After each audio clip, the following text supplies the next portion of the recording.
দ্বিতীয়বার আবার বাংলাদেশ স্বাধীন হয়েছে। বাংলাদেশের ছাত্রদের বিপ্লবী আন্দোলনের মাধ্যমে, চরমনার হযরত উলামায়ে কেরামের মাধ্যমে, বিশেষ করে নায়েবে আমির শেখ চরমনার উদ্যোগে যে কঠিন ভূমিকা রাখা হয়েছে, ইসলামী আন্দোলন, শ্রমিক আন্দোলন, যুব আন্দোলন, জাতীয় উলামা মাশায়েখ আইম্মা পরিষদ দ্বিতীয়বার বাংলাদেশকে স্বাধীন করার জন্য যে এরকম ভূমিকা রেখেছে, ইসলামী আন্দোলনের মতো দ্বিতীয় কোনো রাজনৈতিক দল ভূমিকা রাখেনি। কথা ঠিক কিনা? সম্মানিত উপস্থিতি, 1971 রাষ্ট্র স্বাধীন হয়েছে, কিন্তু পারেনি। আমাদের প্রতি জুলুম করা হয়েছে, নির্যাতন করা হয়েছে, গুম করা হয়েছে, হত্যা করা হয়েছে, আয়না ঘর করা হয়েছে, বিভিন্নভাবে কথা বলতে গিয়ে ঘাড় চেপে ধরা হয়েছে, অন্যায়ভাবে জুলুম করা হয়েছে, মিটিং মিছিল করতে দেওয়া হয়নি। আজকে সময় এসেছে, দীর্ঘদিন ধরে আমরা বঞ্চিত ছিলাম। আজকে অতীতে যারা সংবিধান প্রতিষ্ঠা করেছে, নতুন নতুন সংবিধান কায়েম করেছে, একদল ক্ষমতায় এসেছে, নতুন সংবিধান কায়েম করেছে, তাদের মতো আর একদল ক্ষমতায় এসেছে, নতুন নতুন সংবিধান কায়েম করেছে তাদের মতো। কিন্তু দ্বিতীয়বার বাংলাদেশ উলামায়ে কেরামের নেতৃত্বে, ছাত্রদের নেতৃত্বে স্বাধীন হয়েছে। এই ভুল আমরা আর দ্বিতীয়বার করতে দিব না ইনশাআল্লাহ। এইবারে সংবিধান হবে কোরআনের সংবিধান, এইবারে সংবিধান হবে হাদিসের সংবিধান, এইবারে সংবিধান হবে আল্লাহ তাআলার সংবিধান, এইবারে সংবিধান হবে আল্লাহ রাসূলের সংবিধান।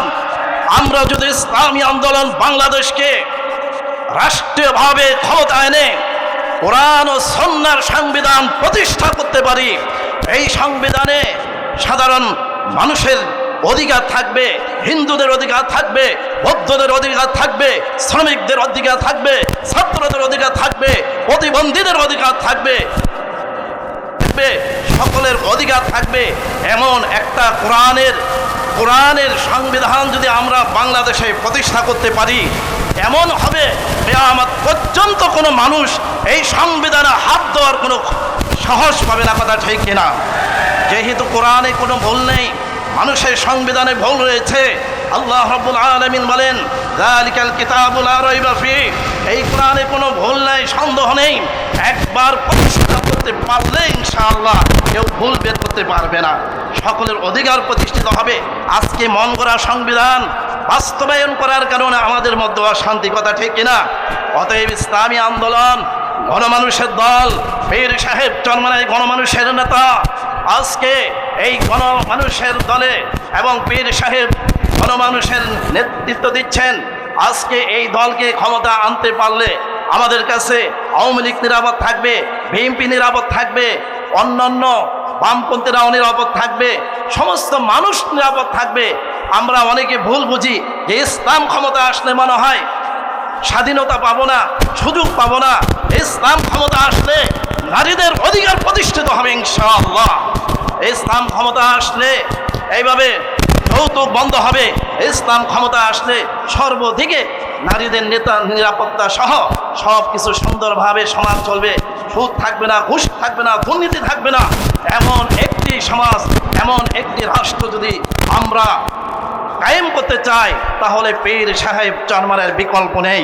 অতএব আসুন, রবিউল আউয়াল মাস চলছে, আজকে এই গণসম্মেলন থেকে আমরা প্রতিজ্ঞাবদ্ধ হই, নবীজি এই মাসে আগমন করেছে, তিনি ছিলেন রাহমাতাল লিল আলামিন।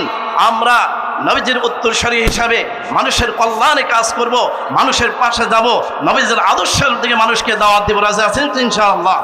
আল্লাহ রাব্বুল আলামিন আগামী দিনের সংগ্রাম, আন্দোলন এবং বিপ্লবের জন্য, ইসলামী হুকুমত কায়েমের জন্য আমাদের সকলকে আগামী জাতীয় সংসদ নির্বাচন সহ সকল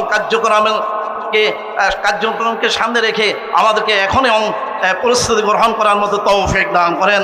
ওয়া আখিরু দাওয়ানা আলহামদুলিল্লাহি রাব্বিল আলামিন।